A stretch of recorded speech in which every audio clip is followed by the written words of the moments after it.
नमस्कार, मैं हूँ रितेश और आइए बात करते हैं आज हमारी राजनीति के विभाजन के बारे में। जैसा कि आप जानते हैं कि गरीबों पे की गई राजनीति अक्सर उन्हें किस तरह से झंझोड़ कर रख देती है। अभी हाल में ही लॉकडाउन के शुरुआती चरणों में गरीबों को बहुत विकट परिस्थितियों का सामना करना पड़ा है। एक आंकड़े के मुताबिक लॉकडाउन के बाद से अब तक भारत में कुल 300 से भी ज़्यादा गरीबों की मौत हुई है, जो कि कोरोना से संक्रमित नहीं थे। तो सवाल यहाँ पर यह बनता है कि क्या लॉकडाउन के सख्त नियम सिर्फ गरीबों के लिए ही बनाए गए हैं? क्या साधन संपन्न लोगों को इससे छूट का अधिकार मिला हुआ है?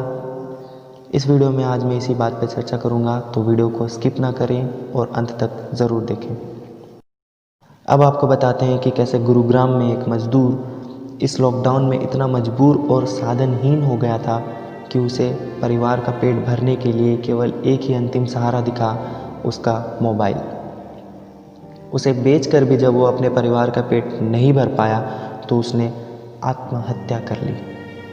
मृतक अपने पीछे 4 बच्चे और पत्नी को अकेला छोड़ गया। लॉकडाउन में यह मजदूर अकेला नहीं था।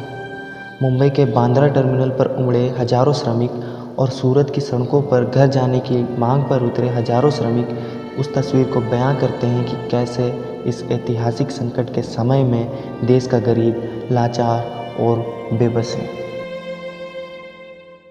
अब एक दूसरी तस्वीर पर गौर करिए, जिसमें मुंबई के बिजनेसमैन और करोड़ों के फ्रॉड में आरोपी वाधवान परिवार अपने रसूख से लॉकडाउन में महाबलेश्वर छुट्टियां मनाने चला जाता है। कर्नाटक में पूर्व मुख्यमंत्री कुमार स्वामी के बेटे की शादी में सारे सोशल डिस्टेंसिंग के नियमों की धज्जियां उड़ाई जाती है। उसी राज्य में भाजपा के विधायक एम जयराम अपना जन्मदिन नियमों की अनदेखी कर मनाते हैं। और उत्तर प्रदेश की योगी सरकार सोशल मीडिया में राजस्थान कोटा के छात्रों द्वारा चलाए गए hashtag campaign send us back home से घबराकर या कहो दबाव में आकर 250 बसों का इंतजाम करवाती है और 7,500 छात्रों को वापस घर पहुंचाने के लिए तैयार हो जाती है। जिस फैसले की प्रशंसा राजस्थान के मुख्यमंत्री अशोक गहलोत भी करने से नहीं चूकते हैं। ऐसा ही एक मामला गुजरात के हरिद्वार में फंसे लोगों का भी मीडिया में आया था, जिसके बाद उन यात्रियों को आनन फानन में लॉकडाउन के बीच ही बसों के जरिए गुजरात पहुंचाया गया था। अब यहाँ सोचने का विषय यह है कि जिस कोटा शहर से योगी सरकार अपने छात्रों को लेकर जा रही थी, वहाँ पर मजदूर भी बेबस और लाचार थे। वह उन छात्रों से कहीं ज़्यादा दिक्कतें झेल रहे थे, लेकिन उन्हें कहा गया कि आप लॉकडाउन में रहिए। क्या ऐसा सिर्फ इसलिए क्योंकि वह उन छात्रों जैसे साधन संपन्न नहीं थे, जिनके घर वाले प्रशासन और सरकार पर अपने बच्चों को वापस लाने जैसा कोई दबाव नहीं डाल सकते थे? यह विभाजन हमारी राजनीति समाज में है दोस्तों। खैर, इस राजनीति का तो दस्तूर ही कुछ ऐसा है कि यहाँ गरीब और कमज़ोर तबके के लोगों को कोई विशेष अहमियत नहीं दी जाती।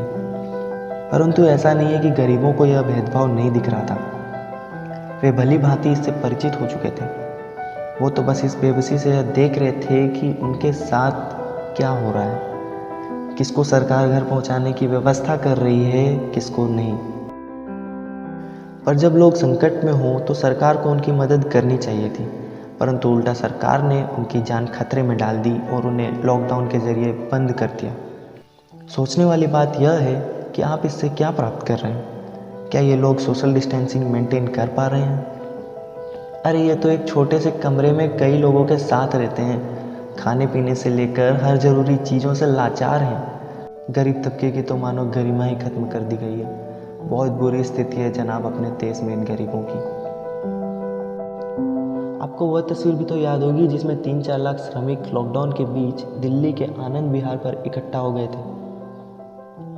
इसमें भी ज़्यादातर वही गरीब तबका था जो साधन संपन्न लोगों के लिए रोज़मर्रा की सारी ज़रूरतें पूरी करता है।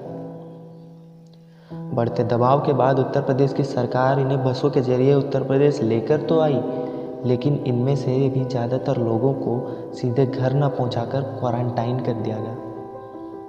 परंतु यह विभाजन लॉकडाउन से पहले उतना नहीं था जितना लॉकडाउन के बाद देखने को मिला है। 23 मार्च के लॉकडाउन से पहले 15 लाख लोगों को विदेश से आने की अनुमति दी गई।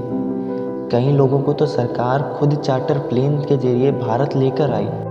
पर लॉकडाउन के ऐलान से यह तो साफ था कि सरकार ने यह सोचा ही नहीं कि देश में रह रहे गरीबों का क्या होगा। अकेले महानगरों के स्लम एरियाज़ में अगर देखा जाए तो वहाँ 1.5 से 2 करोड़ लोग रहते हैं। इनमें से ज़्यादातर लोग अपने घरों को छोड़कर शहरों में आकर अपना पेट भर रहे हैं। लेकिन क्या आप इस बात से सहमत होंगे कि सरकार को इसका अंदाज़ा भी नहीं था? क्या उनके मन में यह सवाल नहीं आया होगा कि करोड़ों लोग अपने घर कैसे जाएंगे?